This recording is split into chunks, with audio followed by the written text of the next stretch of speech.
કે અરવિંદ કેજરીવાલ ભલે કોંગ્રેસ પર નિશાન સાધે, પરંતુ એમની જે નજર છે એ બીજે કઈ છે. કहीं પે નિગાહે કहीं પે નિશાના, એના જેવું કેજરીવાલનો અત્યારે ઘાટ છે.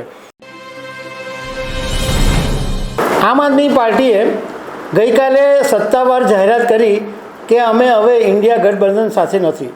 મતલબ કે અમે ઇન્ડિયા ગઠબંધનની સાથે છેડો ફાડી દીધો છે અને સાથે સાથે કોંગ્રેસ પર નિશાન પણ સાધી દીધું કે કોંગ્રેસે ઇન્ડિયા ગઠબંધનમાં વિપક્ષ તરીકેની કોઈ જવાબદારી સંભાળી નથી અને બેઠકો પણ નથી થઈ અને એકજૂટ થવાના જે પ્રયાસો છે એ પણ કરવામાં આવ્યા નથી.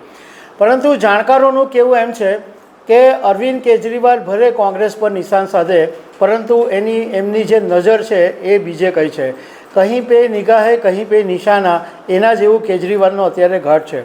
તો આના વિશે હું તમારી સાથે વાત કરીશ. મારું નામ રાજેશ શાહ છે અને તમે જોઈ રહ્યા છો ગુજરાતના સૌથી મોટા ડિજિટલ ન્યૂઝ પ્લેટફોર્મ ખબરછે.com. લોકસભા 2024ની ચૂંટણી પહેલાં પ્રધાનમંત્રી નરેન્દ્ર મોદી અને ભાજપને સત્તામાંથી આવતા રોકવા માટે દેશના લગભગ 27-28 જેટલા વિપક્ષો છે એ બધા એક મંચ પર ભેગા થયા હતા અને ઇન્ડિયા ગઠબંધનની રચના કરવામાં આવી હતી. પરંતુ લોકસભા 2024માં એનડીએની સરકાર બની એ પછી આ બધા જે વિપક્ષો હતો એમનો જે જુસ્સો, એમનો જે ઉત્સાહ હતો એ સાવ ઠંડો પડી ગયો. જે કેજરીવાલને માટે આખા ઇન્ડિયા ગઠબંધનના જે વિપક્ષો છે એ ત્યાં રામલીલામાં ભેગા થયા હતા, એ જ કેજરીવાલે આ ઇન્ડિયા ગઠબંધનની સાથે છેડો ફાડી દીધો છે.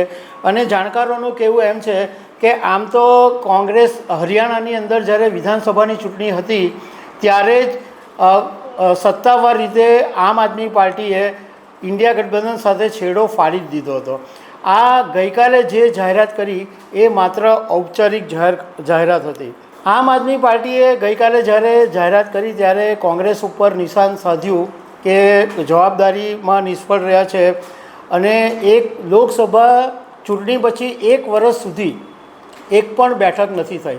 અને સંયોગ બી પાછો જોવા જેવો છે કે આજે ઇન્ડિયા ગઠબંધને બેઠકની જાહેરાત કરેલી અને હવે એક દિવસ પછી ચોમાસું સત્ર સંસદમાં શરૂ થવાનું છે એ પહેલાં આમ આદમી પાર્ટીએ ઇન્ડિયા ગઠબંધન સાથે છેડો ફાડવાની જાહેરાત કરી દીધી છે. જો કે આ માત્ર કોંગ્રેસ ઉપર નિશાન નથી, પરંતુ કંઈક જુદું છે એવું જાણકારો કહી રહ્યા છે. અને આનું જે કેજરીવાલનું નિશાન છે એના વિશે એવું કહેવામાં આવે છે કે કેજરીવાલને એ વાતની સમજ પડી ગઈ કે લોકસભા ચૂંટણીમાં જે નિષ્ફળતા મળી, દિલ્હીમાં આમ આદમી પાર્ટીને માત્ર 22 બેઠકો વિધાનસભાની ચૂંટણીમાં મળી, જે પાર્ટી 60 કરતાં વધારે બેઠકો ઉપર જીતતી હતી એનું દિલ્હીની અંદર ધોવાણ થયું અને કેજરીવાલ, સિસોદિયા જેવા નેતાઓ આ વિધાનસભાની ચૂંટણીમાં હારી ગયા. હવે અરવિંદ કેજરીવાલને એવું લાગવા માંડ્યું છે કે તાજેતરની અંદર લુધિયાણા વેસ્ટની જે પેટા ચૂંટણી થઈ એમાં આમ આદમી પાર્ટીએ કોંગ્રેસને હરાવી દીધું અને ગુજરાતમાં જ્યારે વિસાવદરમાં પેટા ચૂંટણી થઈ ત્યારે આમ આદમી પાર્ટીએ ભાજપને હરાવી દીધું. એટલે કેજરીવાલને એવું લાગવા માંડ્યું છે કે એકલા ચલો રે એ વધારે બેટર છે, કોઈની સાથે રહેવાથી નુકસાન થાય છે, એટલે હવે એકલા હાથે લડવાથી એક મજબૂત વિકલ્પ તરીકે પોતે ઊભા થઈ શકે એમ છે એવું એમને લાગવા માંડ્યું છે. અને બીજું કે આમ આદમી પાર્ટીના ઇન્ડિયા ગઠબંધનમાંથી નીકળી જવાથી વિપક્ષને મોટો ફટકો પડી શકે એમ છે. કારણ કે કેજરીવાલે કીધું છે કે ભલે ઇન્ડિયા ગઠબંધનમાંથી છૂટા પડ્યા પરંતુ ટીએમસી ડીએમકેની સાથે છે. તો આ આમ આદમી પાર્ટીના છૂટા થવાથી સૌથી મોટું નુકસાન કોંગ્રેસને થવાનું છે. કારણ કે આમ આદમી પાર્ટીએ કોંગ્રેસને કમજોર કરવાનું કામ શરૂ કરી દીધું છે. ગુજરાતની અંદર પણ જોયું, પંજાબમાં પણ એવું જ જોવા મળ્યું. એટલે આમાં સૌથી વધારે નુકસાન કોંગ્રેસને જ થવાનું છે. કારણ કે ઓલરેડી ભાજપે કોંગ્રેસને કમજોર કરી જ નાખી છે.